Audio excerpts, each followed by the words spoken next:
Hello and welcome to your weekly tarot reading brought to you by Nicholas. And this is for the week of October 13, which is a Monday, all the way through October 19, which is the Sunday. And yeah, the biggest thing that's coming up for me this week is the fact that, this is what I've been thinking about is, everybody tells you that you're the hero of your journey. And, you're on this hero's journey and you need to do this. And what's your hero's journey? And the problem with that has always been for me is like, well, how do I plug into that? What do I know to do, or how do I make that happen? And one of the perfect answers for me is divination, tarot. And why that is every week, if you follow these videos, is we pull a signifying card for the week, and those are the things that we need to be working on. That's the life lesson we need to integrate. That's what we're trying to do. That's the purpose of the week. That sets the tone. That anchors us. And there's so many things in life you can work on. But when you practice divination, when you get these insights, you're basically just saying you're magnifying one area of your life and you're using that as a template to work on. And it's just a natural synchronistic event that's sparking up for you that resonates. And the reason why I'm bringing up the hero journeys for me is I feel like I've always, read books about it, read stories about it, and I've always glorified these other people's journeys, and I'm like, well, why can't that be me? And the more I've been using tarot and astrology and practicing Reiki and doing these types of just things that are very counter logic and very counter to how I normally resonate, the more open I feel and actually feel guided, and I feel like I have this inner intuition, and it's more than a feeling because it actually happens outside in life. And it's just so positive and so wonderful. And the worry is, there's just less worry, there's less self-doubt. Of course it's always going to be there and it's going to creep up. Problems don't last as long. You actually, it's like that duration between going from that victim consciousness to problem solving is shorter. It's like, yes, I still fall in victim consciousness all the time. But I more quickly figure out how to snap out and how to solve the problem, because I feel like it's just a tool in helping me embody myself and really connect with who I am, and I've just been feeling really positive and happy, and everybody's been really receptive lately and been leaving wonderful feedback and comments, and I thank you for that. That's very, very lovely, and I really, really appreciate it. I'm just doing this just to share everything that I'm learning and experiencing, and I don't know, I love it. So, and I hope that I can, sometimes it's just enough to be around someone infectiously enough.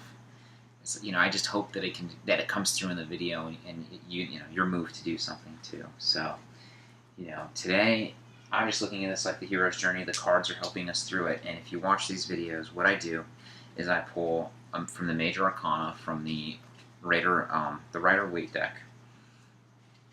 And the major arcana is basically the map of our psyche, the cycles that we need to go through, the things we need to integrate, the actions, the lessons, all of that, all of these stuff we need to get to complete ourselves, to complete our puzzle. And oh my god.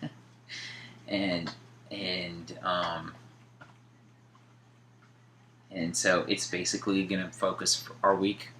It's our focus for the week. The focus of the week is the Wheel of Fortune. And, I don't know. Of course, I've read books on this and I study this and whatever. But, you can do the reverse. To me, the Wheel of Fortune is auspicious no matter what. It's always just like you're doing the work, and the work that you're doing is going to lead to bigger and better things. Just this is the picture of the Wheel of Fortune. This is the part of the cycle where your hard work's going to pay off, where you're going to get you're going to get rewarded for what you're putting in, as long as you're doing the work and plan the work the plan, doing the things.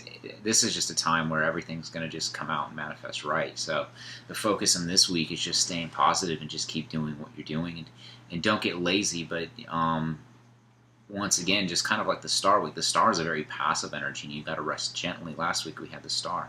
You rest really gently in the Star's energy and let that happen for you, and let your dreams happen to you. Now, just you've created the system. You're creative something that you're doing, or you know what you need to be doing. Just do it, and don't overthink it, and don't overstress about it. It's going to happen. It's going to pay off. Wheel of Fortune is the big payoff card, and it reminds me in the natal chart of the part of fortune. And I've read a lot of traditional astrology.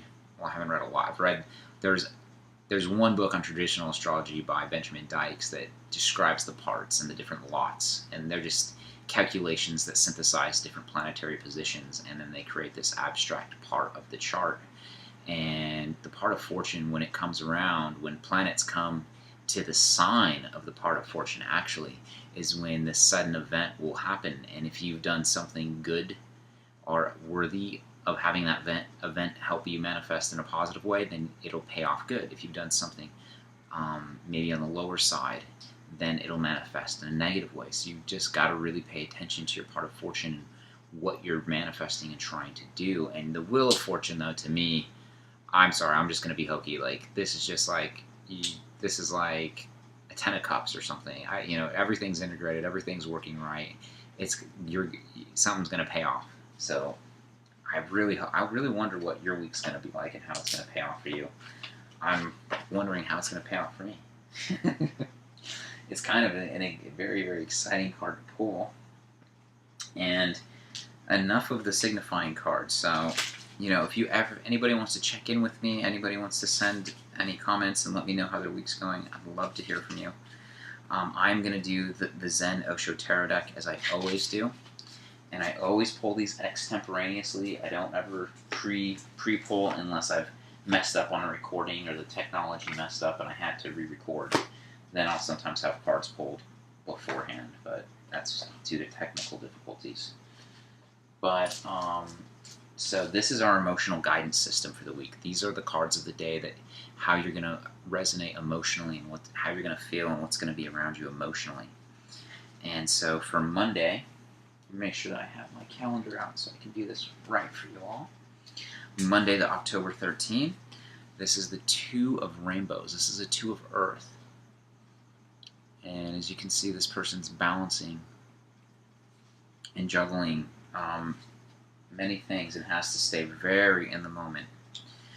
On Tuesday, October 14, we have a Major Arcana card. This is the typical Hermit card, but as you can see in the Zen Ocean card, it's called Aloneness. And it's being that light onto yourself. Wednesday, October 15, we have the Eight of Water, letting go. I love that card.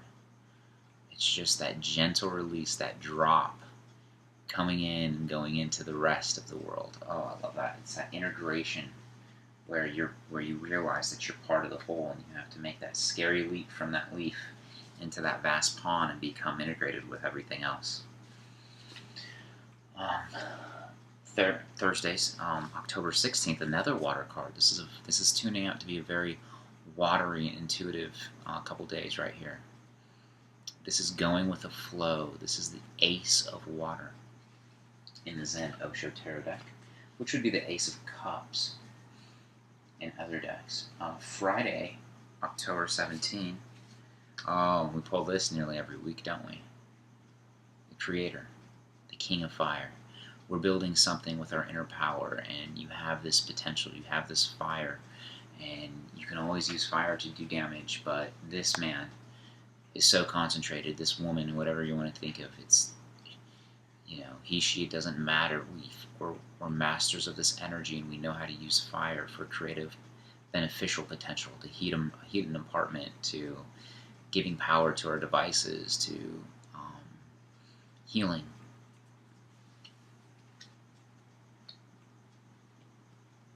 Saturday, October 18th.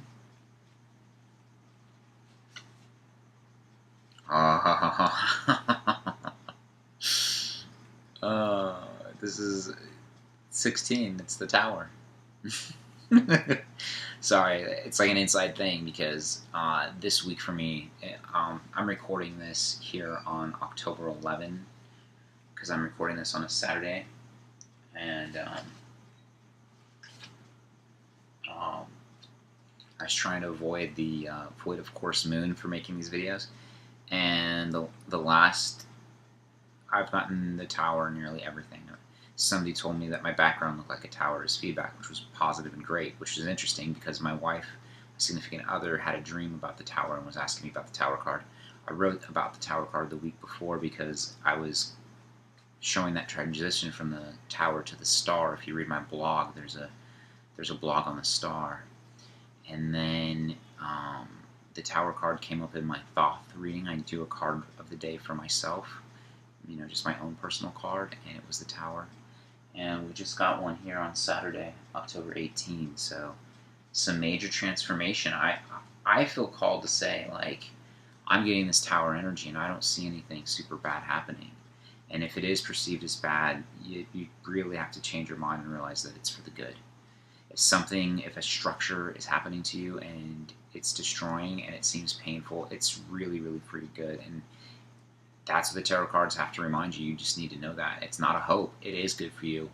You just can't see it now, and it sounds hokey, but if you're getting that card as a reminder, it's fine. But the Tower card to me can mean it's sudden. It's Uranus. It's sudden and unexpected. And Uranus could be in a fun sign for you. Like, let's say you have really good positive Leo energy, and Uranus is in Leo. Let's just say, I'm just making this up, but then these sudden fun things are happening in your Leo energy, and that could be good. You're out of the blue.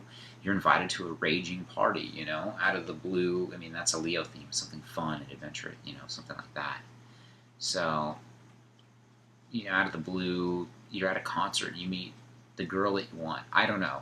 These types of that's going to wreak havoc on your current system. Maybe you're a player and they change your mind, or maybe you thought you wanted your freedom and you really found somebody that changed your mind. That can be a thunder. It completely, unlogically just destroys the structures that you have in place and puts new ones in place. And they can be for your highest good. They can be positive, and they can be kind too. But often we can't let go of certain things, and that's why a lot of people are can see the card's negative. Ooh, see, this is one of the first times in a long time we've got what I consider kind of a classically not so good card. And this is the Six of Earth in the Osho Zen Tarot deck, and this is for Sunday, October 19. And so this is the compromise. The Six of Earth is. And these guys are basically in an effort. They're in a job. They're in a situation. They're playing this role that actually emasculates them. I think they're called eunuchs. They were castrized, and they, for some reason, I can't remember why in Japan, but they also had lots of power. So it's like they gave up something very important. Like, they've lost something very integral to their humanity, but yet they wield all this power within their culture and society. And it's sort of like a reminder, what are we giving up? How are we? It's so funny because I had my Reiki attunement today, and my second Reiki attunement, and a lot of the big themes were the solar plexus themes, and how we give up our power. And this is a reminder of Sunday to look at how we're giving up our power. Emotionally, we're going to feel compelled to give up our power on this Sunday, and so it's going to be something good to notice and pay attention to emotionally. How do you do that? How can you perhaps change that, or look at it in a new light, and bring new consciousness into it, and stop that kind of a cycle, and just be yourself, embody yourself. Because if you do, the promise of the week is the Wheel of Fortune. And so now to quickly get into the meaning of this week, what I'm seeing going on here is we've pulled two major arcana cards. Still lots of transformation. We've got the Hermit on Tuesday, a light unto yourself, to just remember that this is take care of you and shine that you onto others. How are you sharing yourself with others? And your aloneness, you're never ever really alone. If you can really be centered in yourself, you'll understand. The Thunderbolt on Saturdays, that change.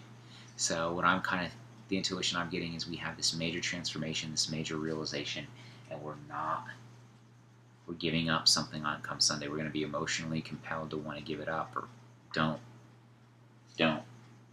Whatever this realization you have on Saturday, get over this hump on Sunday, so Monday of next week, it's still integrated and it's still important. That's sort of the warning I see in this week's reading.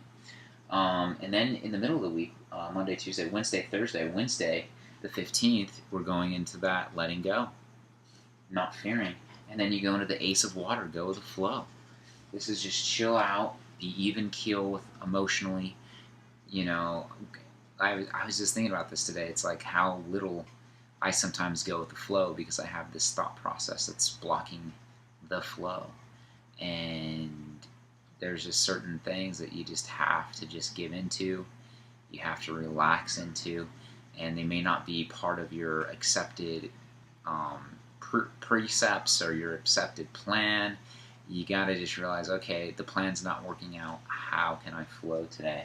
And that's just, and you're going to have creative, it's going to be a fine energy. It's not, it's not anything bad. And then Friday, you get the one fire card of the week. So we have a good mix of the elements this week.